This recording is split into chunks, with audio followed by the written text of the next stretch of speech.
Hey everyone, my name is Zach Bolian. I'm the head of data science at Multicoin, and today I'd like to talk to you about real-time data in crypto.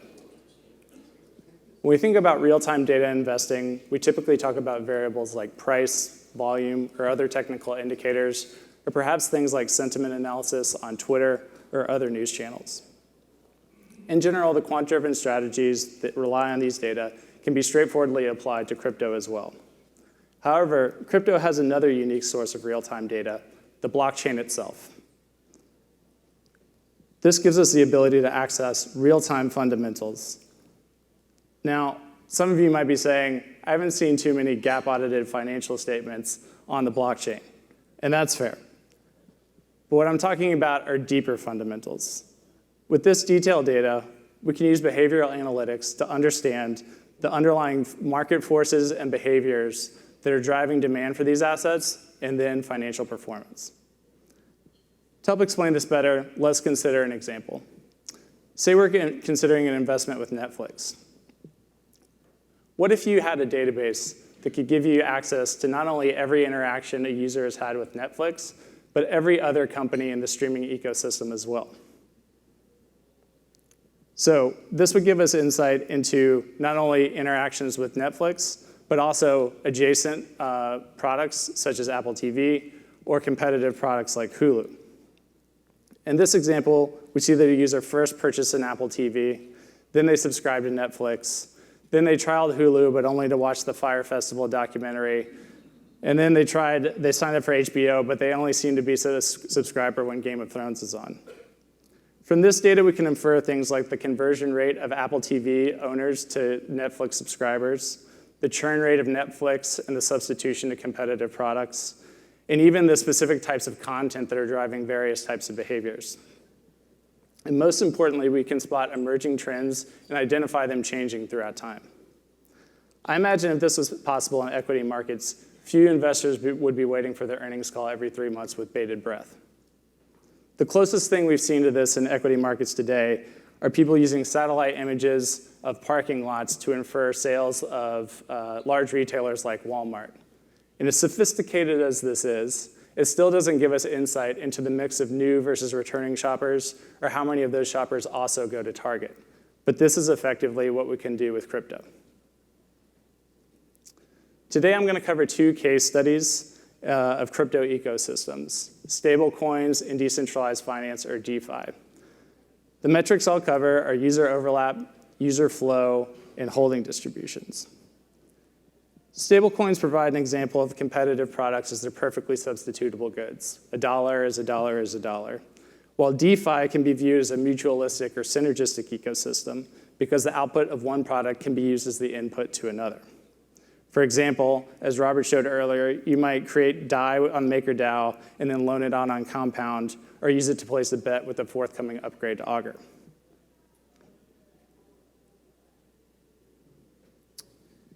The first graph here is a heat map that shows the overlap of stablecoin holders just before our last summit in the fall of last year. These, at that time, there were only 2 stablecoins on the Ethereum ecosystem of meaningful value, DAI and TUSD. The cell up top reflects the percentage of DAI holders that also hold TUSD, and this cell on the bottom right is the percentage of TUSD holders that also hold DAI.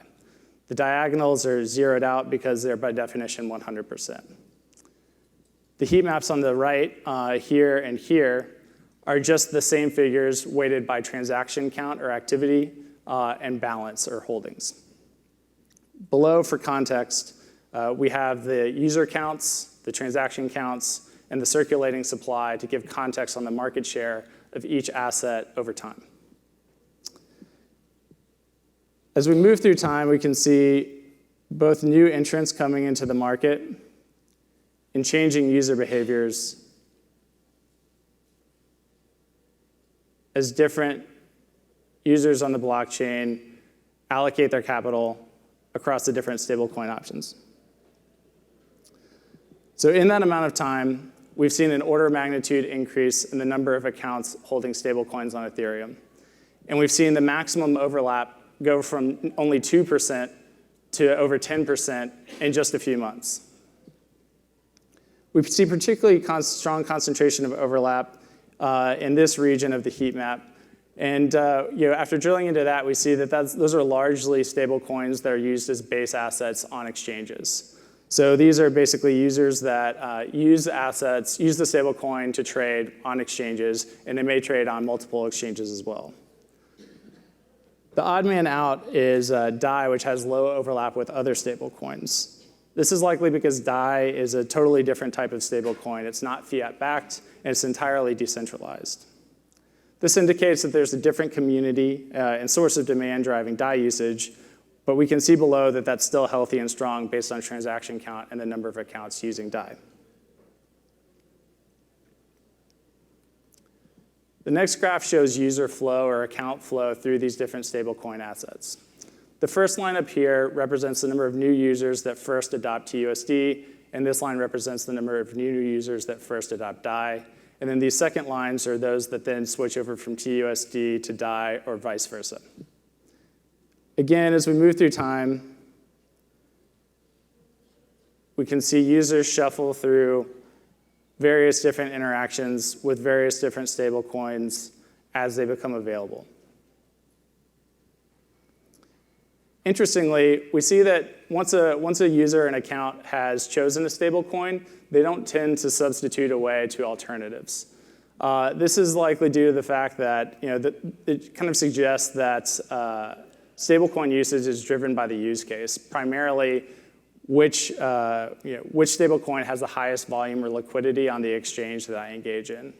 However, we can see in just a few months, the percentage of new user and new demand for stablecoins is largely consumed by new entrants versus some of the incumbents that existed just before our summit last year.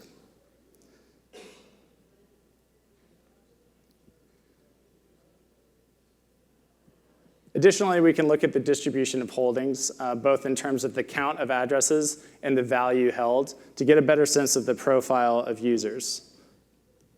Moving through time over the same time frame, we can see that eventually these distributions converge to the same type of shape. This has roughly a large number of users, about 2/3 of which hold a small amount of value, but then a small number of large accounts which hold about 2/3 of the value, representing institutional users. This view allows us to easily identify outliers which may have a disproportionate impact on the market and understand their usage patterns. We also see that while the shape of these distributions is similar, the scales are quite different. Again, DAI is the odd man out, with large holders holding around on the order of $1 million versus the $3 to $7 million of other stablecoins. This again points to DAI being consumed and driven by a different population and different use case than other stablecoins. Moving over to the DeFi ecosystem, we can see the same types of views as we did before, but have excluded balance since there's no common unit of value there. So again, this cell represents the percentage of Augur users that also have engaged with MakerDAO, and these are the percentage of MakerDAO users that have also engaged with Augur just before our summit in late summer last year. Much like stablecoins, there are only 2 primary DeFi projects that were live at that time, but as we can see, the space has exploded considerably with a large number of options, as well as 2xing the number of user or active accounts. Interestingly, we can see the heat map fill in a lot more than we could with stable coins, reflecting the mutualistic nature of this ecosystem, where users interact with more and more different DeFi applications. The maximum overlap in this case is close to 95% compared with the 10% or so we saw with stable coins, again, reflecting a high level of synergy and interaction between these different products. Again, the odd man out is MakerDAO, which has a tremendously high overlap with other DeFi products. But even so, with other products, we see overlaps on the order of 25 or 30% versus the 10% we saw with stablecoin.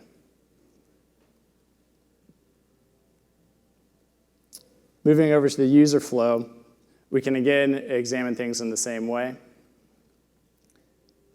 In this case, we see as we move through time, the graph growing quickly to the right, as users interact with their third, fourth, or fifth application in the DeFi ecosystem.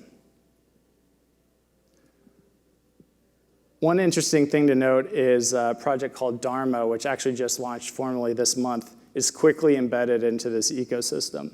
If I can find all of their records here, we can see that they're quickly adopted not only by new users, but also those that have been in the DeFi space for some time. Another interesting difference to note about this graph versus the stablecoin example is the transitions from one project to another are much stronger. So in this case, we can see that a majority of DeFi projects actually assume users that first use MakerDAO. Particularly Compound and Dharma, this trend is very strong, and this happens to coincide with MakerDAO's recent increase of the DAI stability fee from around 3% to around 15%. This makes it more expensive to hold DAI, so some users are effectively lending out their DAI on these decentralized lending services to refinance their loan. Seeing these conversion rates helps us build models for new product adoption, inform our thoughts on market size, and even advise our portfolio companies on go-to-market strategies.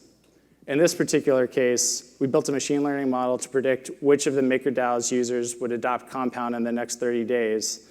And with that, we're able to predict those new Compound users with 90% accuracy.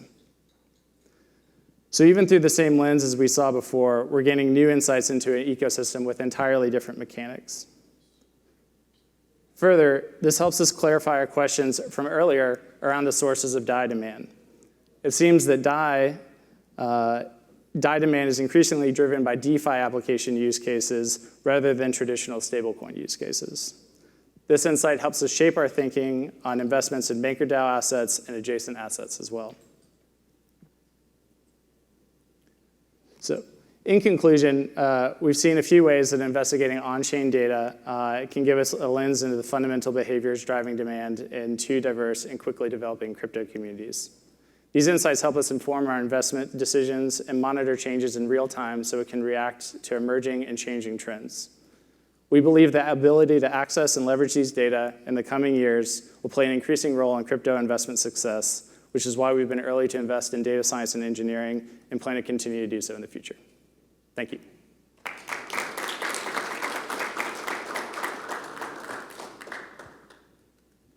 Sorry, I just had a question on the previous slide. Yep, sure.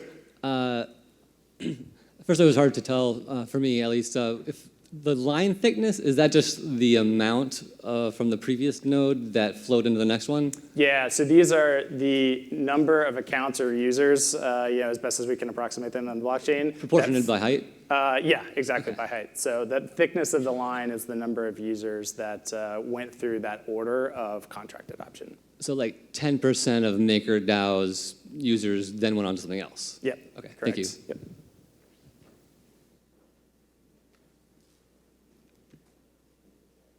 Any other questions? How did you pick stablecoins first as something to study, and then let's start there. Yep. So we kind of chose both stablecoins and DeFi. Kind of like I alluded to, is they have different market mechanics. So stablecoin, like I said, theoretically would be a perfectly substitutable good. They're designed to be stable to a dollar. But it was interesting for us to kind of uncover that different things that hold the same value are actually used in different ways and held by different users. So that was the biggest kind of motivation and insight there. And then on the DeFi space, it's continued to be a hot topic. We've seen a lot of very interesting development in that area. So just understanding user flows through there, I think, helped us gain insight into what might be a project that's gaining adoption, different types of user behaviors, what types of things people wanted to be doing in the DeFi space. So that's why we spent some time there as well. And also, like I said, that has a more kind of synergistic, mutualistic relationship where people are taking out DAI on MakerDAO so that they can then go use it later in a subsequent product. Very cool. And then with that, I assume we could figure out the user profiles for the type of user that wants DAI versus GUSD might also want to use these type of apps instead of others. Yeah, exactly. So if we go back to the this view of distributions, this kind of gives us a view of the profile of the user within a given stablecoin. But then we could go back and look at these across any different asset, and then also look at the overlap of them. So where they're interacting, what exchanges they're interacting with, what balances they hold through time, and things of that nature. So. How do you think some of our portfolio companies could use this information? Yeah, so I think I think understanding where your users come is important. Users come from is important to any business. I think go-to-market is the area crypto tends to not be the strongest.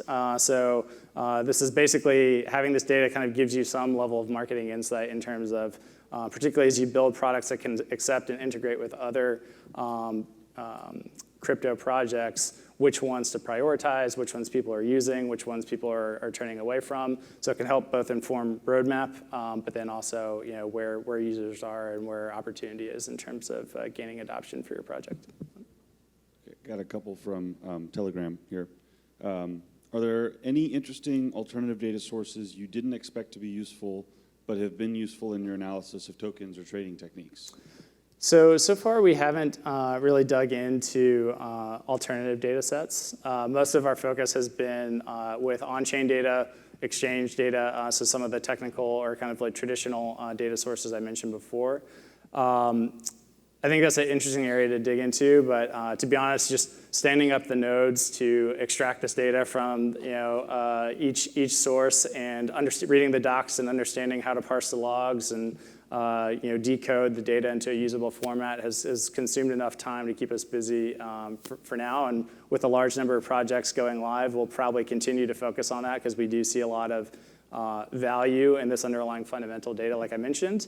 And particularly, I think that value will increase as we move through time and there's more adoption of these projects and more users kind of come into the ecosystem and more projects accumulate more data. Great. We got another question from Telegram here. Eric asks, how are you tracking individual users in the stablecoin space? Are these just individual Ethereum addresses? Yeah, so as we've seen here, these are just Ethereum addresses. So yeah, I use the term users with air quotes. We have done some analysis to look at, try and identify users in a more holistic sense, although that's more of an art than a science. We use things like graph analytics and strongly connected components to make our best guesses about which addresses might be held by the same actual individual. But to date, unless there's someone that has kind of that proprietary information, perhaps like a KYC exchange or something like that, which we don't have access to, we can't say that for certain. So we kind of internally may use that to look at things through a lower bound and an upper bound, depending on what it is we're investigating. That's a nice segue actually into the next Telegram question, which is how statistically significant are these data points and like those bounds that you mentioned, and how can we interpolate a cause effect using these data between early adopters and future adopters? So I may have to come back to some of those. So most of the data I presented here is more descriptive in terms of what we're presenting. So there's not a whole lot of statistical significance to the graphs themselves. They're 100% statistically significant because they just happen factually. But as far as the model I mentioned with the 90% accuracy, I believe that was like with 10%, so like 0.9 level of statistical significance. So. Okay, yeah, and then the next one was how can we interpolate a cause and effect relationship using these data between early adopters and future adopters? Yeah, I think that'll be interesting. I mean, we can do a lot of interesting things, like I mentioned with this, in terms of cohorting data into different types of users. So the crypto age that Balaji mentioned before is a very easy thing to observe directly, particularly, again, at the asset or at the account or address level. And then we might apply some of those techniques in the future to try and roll up across different addresses. But that will probably help us differentiate between new user behavior versus like existing user behavior. Right now, it's fairly early. So if we go back just to where we were this time last fall, A number of these projects didn't exist. A good number of these accounts didn't even exist.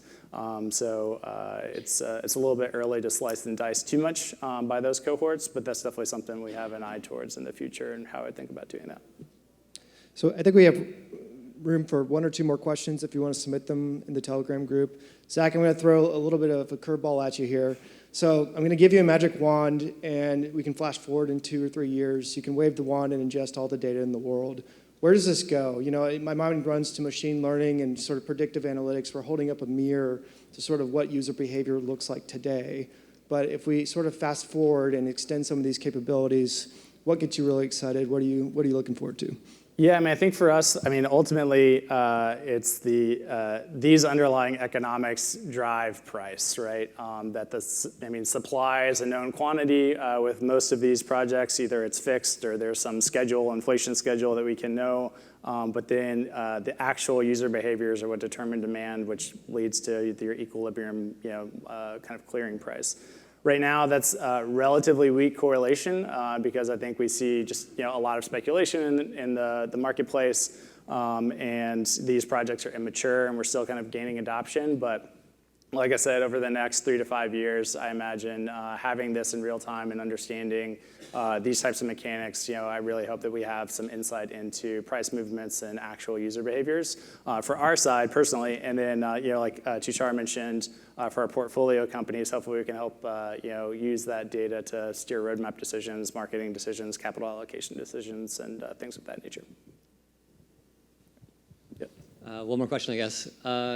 In doing your research, have you noticed any kind of interesting things in the blockchain that made you pause and think, okay, maybe I should be more careful with the things that I'm doing? What actions maybe could give away your intentions? People could front run you, whether you're a small account or a whale. Yeah. So not a ton of things personally in terms of like changes in behavior, but we have kind of heard anecdotally, and we haven't really dug into this. But there's a good bit of front running, particularly in some of these DeFi applications. So like Uniswap, for example, which is one of the decentralized exchanges we had up there. Anecdotally, we hear that a large percentage of the volume is front run, which you can't observe directly on the blockchain because those transactions don't clear. But in some cases, what you can do is leverage what they call the mempool. So, transactions that have been submitted but not yet actually recorded and confirmed on the chain, and that's effectively what people are doing. So we can use that as a data source as well. It's just kind of outside of our current ETL loop. So if we kind of continue to see that be a pattern, that's definitely something I think we'll spend more time digging into. But obviously the window of opportunity for that kind of reduces as these blockchains get faster. And so some of the new Algorand and things like that are coming out that have much faster block times be a lot harder to do things like that. So. Zach, this is described as public blockchain data. How easy is that data actually to wrangle, and how to ingest into an application like this? What does that processing period look like, and how would you describe it? Yeah, so the data is open, but that doesn't mean it's necessarily easy to access. There have been some efforts recently. So Google recently made a lot of data from various blockchains available on BigQuery, and we're actually going to start contributing to that effort as well for chains that they are not yet supporting that we have been running ourselves. But to date, it's been a lot of, again, like I said, reading the documents of all these blockchains, understanding what's going on, and then trying to go through and understand what the data mean. So even with the Ethereum data, which is relatively well understood, all of the smart contracts themselves kind of have a schema unto themselves. So we all have to kind of, every time we do an analysis like this, read through that, understand what the different function calls mean, what the architecture of the different smart contracts are, even the entire set of smart contracts in the project itself. I think Augur had thousands of different smart contracts because it creates one for each market. And so those are the types of things that make it a little less straightforward than it may seem to actually get insight into some of these things, and why we think it's an important area to invest in early.